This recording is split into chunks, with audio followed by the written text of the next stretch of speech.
Welcome to Alaska Family Connection. It's December. I'm here in Nort Pole, of all places, and I'm sitting with Brad Rogers, pastor of our Nort Pole Church. I got to tell you, it's cold. It is. I mean, Anchorage I thought was cold, but you take hold to a whole nother level. What's crazy to me was I was seeing in June, like there was heat advisory for this place. And now you guys are, like, I think it was negative 16 or something this morning. Yeah.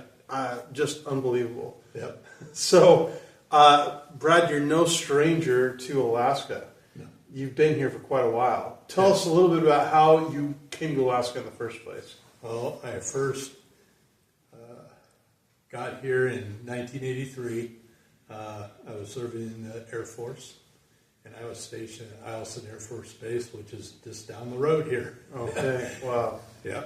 And so I got used to... Did you fall in love with it right away, or did it take a while to adjust? No, it took a little bit, especially with the weather and the darkness. I got used to it and everything, and it was just a little bit of an adjustment. I love the cold, though. In fact, some of the people that come to church, they see me outside shoveling the walk, and with just something like this on, and my light shirt, right. And they're like, "Are you crazy?" And I said, "Well, if you've lived up here as long as I have, you get used to it real quick." Yeah, and it's not like I'm out there, all day or anything. So once you got stationed here, you never left.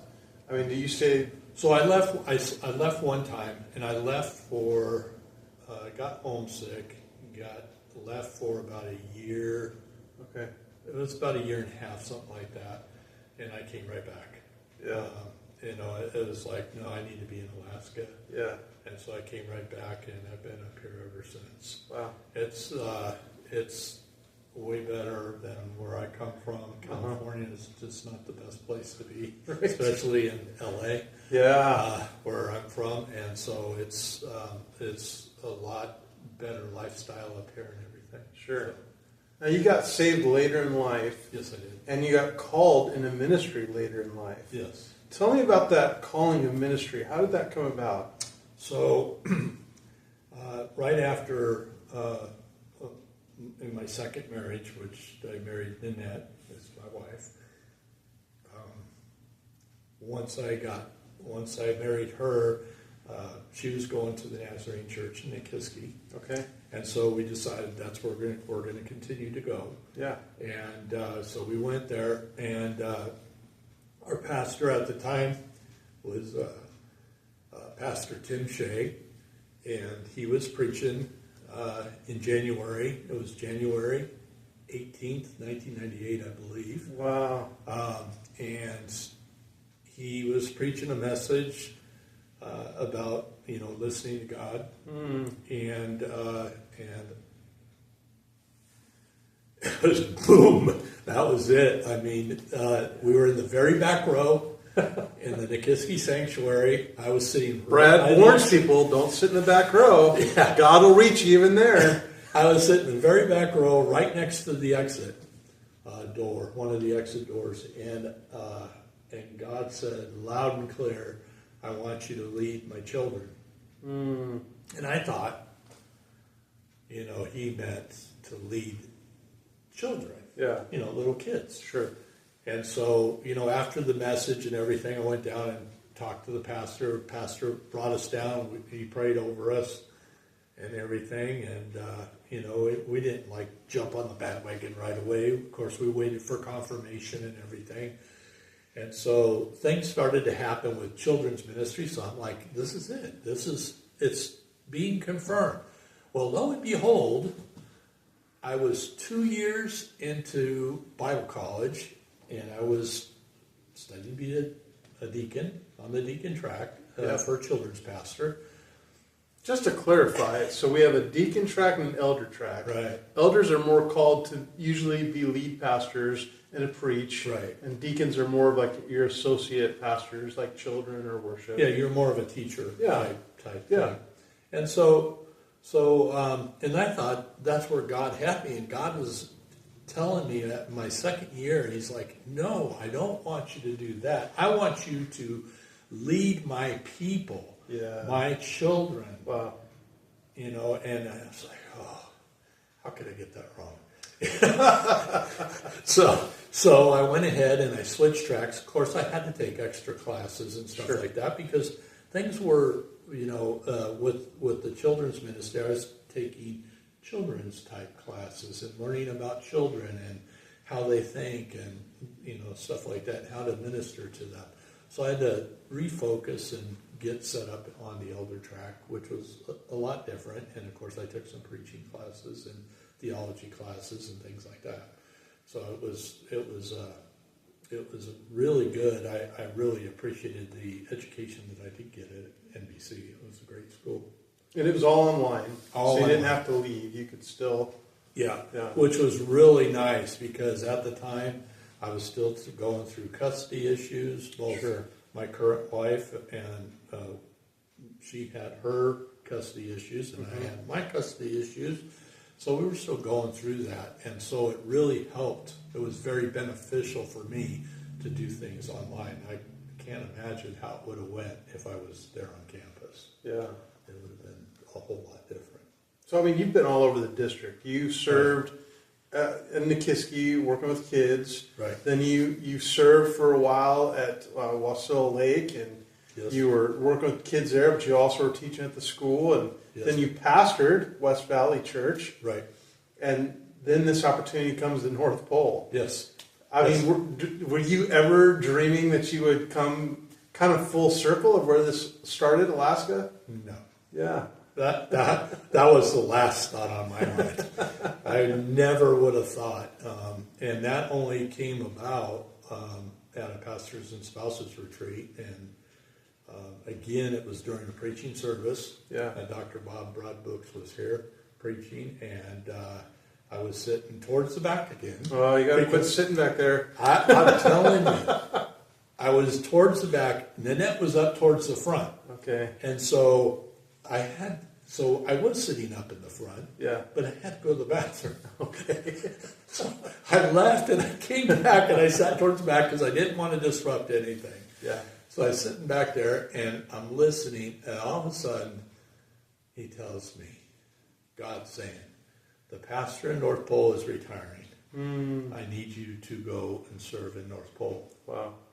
So before anybody really even knew. No. Yeah. Nobody knew. And I was like, okay. So I'm like, I went and told Pastor Paul, who was the district superintendent at the time, and he's like, okay. He goes, you can't say anything because I got to talk to the board first. And I'm like, I'm just telling you what God told me during this service. Yeah. You know, I said, that's it. I said, whatever happens, it happens because it's God that's doing it. Yeah. That's it. You know, if it takes 5 months, if it takes 2 years, it doesn't matter. Yeah. You know, I'm just here for God, so. Sure. And, and you know, of course, now Nanette, that was another story. Okay. She was like, I haven't been called yet to North Pole. Okay. Wrong thing to say. God spoke to her in a dream. Oh, wow. And her dream was, I mean, she gets these dreams and she's, you know, sleeping at night, and they're very vivid. Yeah. A lot of stuff going on. Okay. There was even the northern lights in her dream. Wow. It was the next morning she wakes up, she goes, yeah, I think I got called to the North Pole. Here's what happened. And she's telling me this dream, and I'm like, just shaking my head. I said, see, God knows how to make sure that everybody's included. Yeah. So, and that was a good thing. It was really neat on how he does those things. Yeah. It speaks to people. So if people haven't been there, North Pole is just kind of on the outskirts of Fairbanks. Yes. So we have 3 Nazarene churches up in this area. We have Fairbanks first, North Pole, and Two Rivers. Right. And you're kind of about 20 minutes or so away from each other. Yeah. But North Pole is such a unique community in that they've really embraced the idea of Christmas year round. Yep, that's the theme. I mean, you have lights that look like candy canes. Yep. I mean, there's like Christmas trees up all year round, right? Yep. Well, the Christmas trees. So the Christmas trees are in the roundabouts. We have roundabouts, and the Christmas trees are in them. They're all lit up because it's pretty much dark, almost all the time. Yeah. We get a few hours, like towards this time of year, we're getting like 2.5 hours of light. As you can see right now, it's getting dark again. Yeah. So the lights will come back on. Everything will be lit up. It's really just a beautiful place to be. And North Pole that's the theme of North Pole. It's Christmas all year round. Because you have a year-round Santa house. Yes. That, I mean, it's open year-round. Santa's there every day, and she can hang out with them. And, exactly. Huge store, huge place. Yep. I mean, you have roads like Santa Claus Lane. And Yep.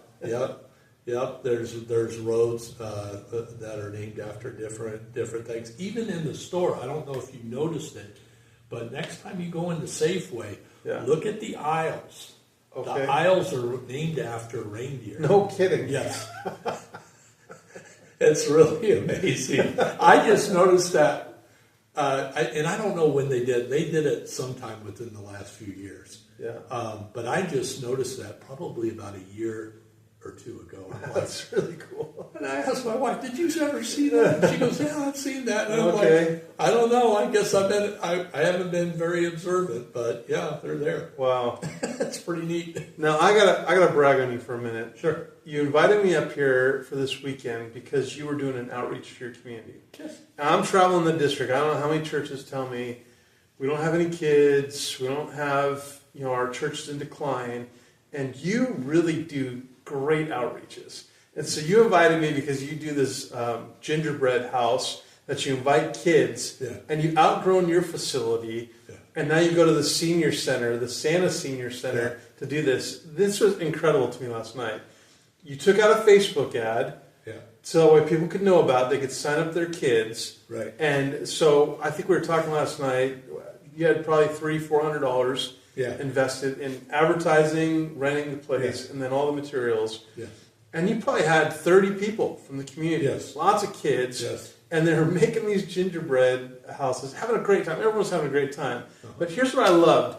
Your church people were there, and they were interacting with people, and people were like, who are you guys? And your people just said, come to our church. They're inviting them. But often we do these events, and we never even talk about Jesus. Like, we almost try to keep it a secret. Yeah. And halfway through the event, you presented a kid's message about Jesus. And you were talking about foundations as they were trying to build these houses and putting your foundation on Jesus, and give a very clear message about Jesus, and even offer an opportunity for them to pray the sinner's prayer. Yeah. And then as they were coming to, and it was all free for the community, there was these flyers right there advertising your Christmas Eve service, and on the back it had your regular services. And I walked away going, this was incredible. Yeah. That, I mean, you had all these kids that were a captive audience, and I heard many of them say, I want to go to your church. Like, they were interested in it. Yes. So you do several of these events. Like, you do a chili cook-off, right? I mean, tell me about some of these events, because you're very creative. So it all started with the Candy House event. That was something that we did with our own family. Okay. As Nanette and I came together at Christmas time, and we had the kids there and everything. We had 6 kids. So we actually built a whole city of, we call them candy houses because they're made out of graham crackers instead of gingerbread. Right. And the kids did a wonderful job, even as we saw last night. They're very creative. And so we do that in December. We try to do it, a few weeks ahead of Christmas. That way it gets, this everything, the excitement is there and everything. Yeah. And kids are of course excited about that time of year. And then in January, when it's cold out, we try to get, because it's so cold up here and it gets so dark, we try to get people out of their houses. So what happens is, a lot of times in the wintertime, people get cabin fever. Yeah. Cabin fever is very real. And people... Probably more so here, too. Yes. Because you have way less light. Yeah. And so, and that's the thing. We don't want people getting stuck in their houses. Yeah. Get out and have some fun. That was one of the first things that was told to me when I was in the military. Do not stay in the barracks. Yeah. Get out and do things. And so I just brought that along with me into ministry as I'm up here, and just tried to do that in the church. And so in January we have our Great Alaska Chili Cook-Off. Okay. It's usually well attended. Yeah. Now, last year it wasn't too well attended because it was like 30 or 40 below zero. And when it gets that cold out, people don't want to move. No. They don't want to come out of the warm and into the cold and back into the warm. They want to stay put. Sure. So it's very hard, and we do the best we can. Yeah. We show up, make sure that we can continue on with the event. We had a few that came out, but not as many. I'm hoping this year. Are there like prizes? What's the incentive to take part in this? So it's a first, second, third prize. Okay. And we come up with creative prizes. And you have judges, I assume? Yeah, we have judges that judge. Okay. Now, last year what we did was we let the people that came and didn't have an entry to go ahead and be a judge. Nice. Okay. And so they got to taste like the chili. People's Choice Award. And then we had, the little drawing tickets that you use for drawings. We had little metal buckets by each chili, and whichever one you wanted, you put your ticket in there, and that's the one you voted for. I see. And then we went at the end. We counted up all the tickets, and whoever got the most tickets got first. Whoever got the second got second. Yeah. Yeah. And so we've done it like that. We've done it where we had actual judges, and they have a little sheet that they score. We've done it like that. So we just come up with different ways and just make it fun. Yeah. And the prizes sometimes are really big. I remember one year, I think we gave away I think it was for this, we gave away what are those pots called? Instant pots. Oh, yeah. As the first prize. Wow. And so that was really huge. I mean, and of course, second and third, of course, the prizes are less. Then sometimes we come out and I found these spoons, these wooden spoons before, and come up with prizes like that, aprons, that say, first place or whatever on it. And so we just try to be creative in everything that we do. Sure. Yeah. Make it fun. You've really done a great job of taking care of the facility too. I'm just really impressed. You've had several work and witness teams come, and it's a great looking church and great facilities, and you're on some great property that has room to expand perhaps down the road, and it's great access to the community. I mean, well, Nanette and I, since we've been to pastoring two different churches. We've pastored in West Valley and then here. At both places, West Valley, I think I had 5 working witness teams come, and of course that was another one and we've always figured this is God's house. Yeah. We need to take care of this like we take care of our own home. Sure. And God's house should be no different. Yeah. And so we get on the working witness list and try to put it out there, and we've had some fantastic. I don't think there's one team that we've had that hasn't been fantastic. Yeah. And they've come up here and they've really done great work, and a lot of them have gone above and beyond. Sure. I mean, this area here, this floor was put in as a second thought, and they raised the money within the working witness team right here. Wow. To put it in, and I was just so blessed. I feel like that's almost unfair. Yeah. Putting your name out there to teams from the U.S. to say, come to North Pole. Like, who doesn't want to come to North Pole, especially in the summer, though, when it's not 40 below? Yeah, exactly. Well, even Alaska, I mean, people love the idea that Alaska is like the unknown. Yeah. People still think that we mush around in dog sleds and live in igloos, things like that. Things that we see on TV. Yeah. And so, and they just want to see it for themselves. Yeah. So you've been in a lot of churches. What would you say is unique about the North Pole Church itself? What kind of is unique about who you are as a congregation? Probably closeness. Okay. Relationally, it seems like we're more of a family. Yeah. Especially, I've never been in a big church. And when we're talking Alaska, 100 plus, sure. I mean, is usually a big church. Yeah. Small church, anywhere from 10 to 20, 30, 40. Yeah. And so, and I've always been part of the small church, and the small church culture is actually really good. Yeah. Because you get to develop the relationships. Sure. There's no cliques, Yep. really. Everybody's family, and it just melts a whole lot better. That's what I see. Yeah. Yeah.